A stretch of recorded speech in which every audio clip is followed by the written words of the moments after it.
Ce livre est purement suffocant.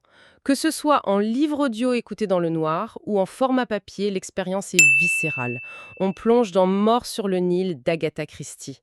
C'est une exploration brutale de la psychologie humaine et de la jalousie. Magnétique. On suit Jacqueline, une femme trahie, prête à tout. On est directement jeté sous un soleil égyptien écrasant, enfermé sur un bateau avec une tension qui coupe le souffle dès le départ. C'est l'histoire d'une victime détestable et de coupables qu'on voudrait pardonner. C'est fou de manipuler le lecteur à ce point, non? Car au milieu de ce luxe, chaque regard cache une pulsion de mort implacable. Ah mais totalement.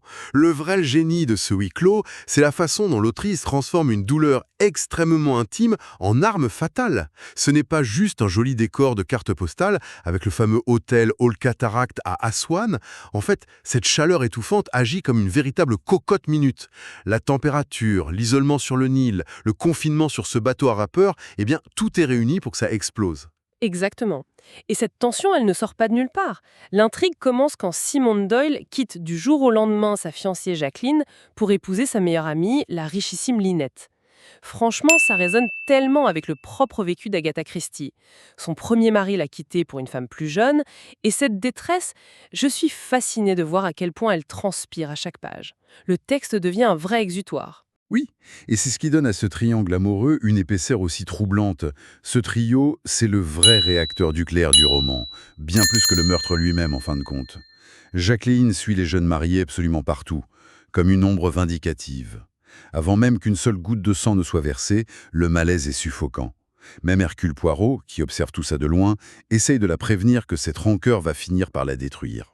Et ce qui est brillant, et c'est vraiment là que le suspense te prend à la gorge, c'est que le drame principal n'arrive qu'à la moitié du livre. La moitié. Toute la première partie est une montée en pression super lente et angoissante. On navigue sur le Carnac, on écoute les petites conversations mondaines des passagers, mais on sait que le vernis va finir par craquer. On attend la catastrophe avec une sorte de fascination morbide. Bah oui, et quand la mécanique se met en place, c'est d'une précision chirurgicale. Sans dévoyer toute la fin pour préserver le mystère, il faut quand même parler de l'ingénierie de la Libye. Je suis convaincu que c'est l'un de ses meilleurs. Imagine un peu la scène. Tout repose sur une dispute ultra théâtralisée dans le salon du bateau. Une crise d'hystérie, un coup de feu tiré en l'air et une fausse blessure au genou simulée avec de l'encre rouge volée qu'on presse discrètement sur un mouchoir. L'audace du plan est folle. Pendant que tout le monde panique et s'occupe de maîtriser la personne en pleine crise, le vrai coupable pique un sprint diabolique, assassine la victime dans sa cabine et revient en courant dans le salon pour se tirer cette fois, pour de vrai, une balle dans la jambe. Avec une écharpe en velours subtilisée à une autre passagère pour servir de silencieux improvisé. Le timing est calculé à la seconde près. L'arme est ensuite emballée et balancée par la fenêtre dans les eaux sombres du Nil. C'est ça. Et le pire, c'est qu'on avale tout ça parce qu'on est totalement biaisé. L'autrice manipule nos failles cognitives de façon magistrale, en nous forçant à ressentir une empathie profonde pour la femme bafouée et en rendant Lynette très arrogante avec ses privilèges, notre esprit critique est complètement désactivé. Inconsciemment, on veut que Jacqueline soit innocente. C'est brillant de détourner l'attention par la pitié. Mais Agatha Christie sait très bien qu'on a besoin de respirer de temps en temps, sinon le récit serait insoutenable. C'est pour ça que je suis absolument fan du personnage de Salomé Otterborn. Cette romancière excentrique, toujours coiffée de turbans invraisemblables, qui cache son alcoolisme et écrit des romances pompeuses. L'autrice s'en sert clairement pour égratigner son propre milieu avec une ironie mordante. Ah oui, c'est une respiration comique fondamentale. Et ce talent pour équilibrer la tragédie sombre et la satire sociale, c'est ce qui rend l'œuvre si incroyablement visuelle. Ça a littéralement appelé le grand écran. Si on prend le classique de 78, réalisé par John Gillimin, on est face à un monument du cinéma. Le casting à lui seul donne le tournis.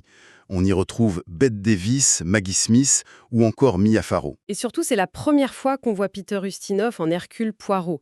Physiquement, il n'a rien à voir avec le petit homme minutieux du livre, mais il apporte une ironie et une autorité qui ont marqué toute une génération. Et puis tourner en décor naturel en Égypte, ça a donné des scènes mythiques. Oui, notamment la fameuse séquence au temple de Karnak, quand un énorme bloc de pierre tombe et manque d'écraser Lynette. Poirot se met alors à raconter cette histoire du vizir Ptahhotep, soi-disant mort écrasé sous son propre trésor de pièces d'or. Franchement, c'est une aberration historique complète. L'Égypte pharaonique n'utilisait même pas de pièces de monnaie à l'époque. Mais dramatiquement, ça fonctionne du tonnerre. C'est une allégorie parfaite de la cupidité qui étouffe les personnages. Et d'ailleurs, cette volonté de remodeler l'œuvre, ça continue aujourd'hui.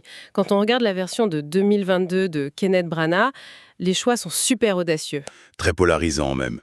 Il bouleverse carrément la structure, ajoute des personnages et nous sert une scène d'ouverture dans les tranchées de la Première Guerre mondiale, tout ça juste pour nous expliquer l'origine de la moustache de Poirot. Une sorte de traumatisme psychologique moderne qu'Agatha Christie aurait sûrement trouvé absurde. Et ça met le feu aux poudres chez les fans. Les puristes détestent cette psychologisation à l'américaine. Pour eux, la seule vraie adaptation, c'est l'épisode télé de 2004 avec David Suchet.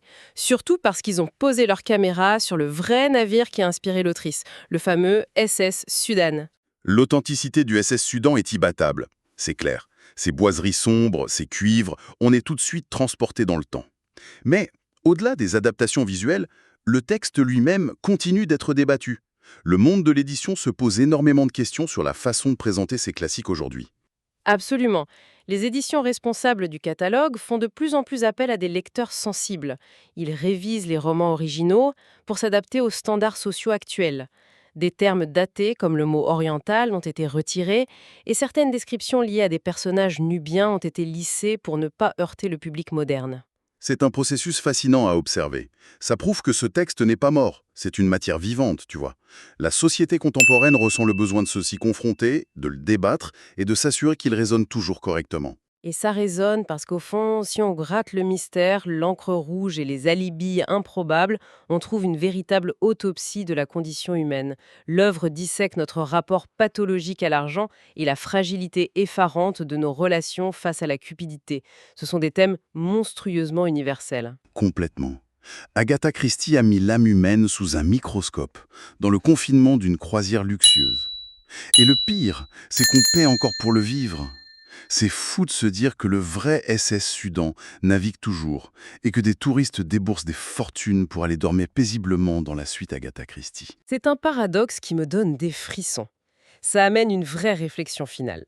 Partons en voyage pour échapper à nos pulsions les plus sombres, ou bien le dépaysement et le luxe ne sont-ils finalement que le théâtre idéal pour les laisser s'exprimer, loin du regard de notre quotidien?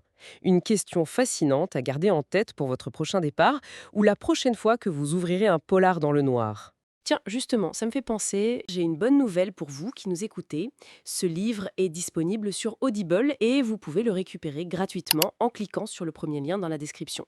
L'idée, c'est vraiment des narrations très immersives. Une narration professionnelle, bien incarnée, ça change absolument tout. La personne ne fait pas que lire, elle interprète, elle donne vie au texte. Ah tiens, super, en plus de la vidéo, il y a un livre audio. Si on veut juste le livre, le lien pour récupérer votre livre audio se trouve dans la description de la vidéo. Si vous avez apprécié le contenu, n'hésitez pas à laisser un petit pouce en l'air et à vous abonner à notre chaîne YouTube pour ne rien manquer des prochaines vidéos. Pour ma part, je vous donne rendez-vous très bientôt pour une prochaine vidéo. En attendant, je vous souhaite une excellente fin de journée ou une agréable soirée et à très vite.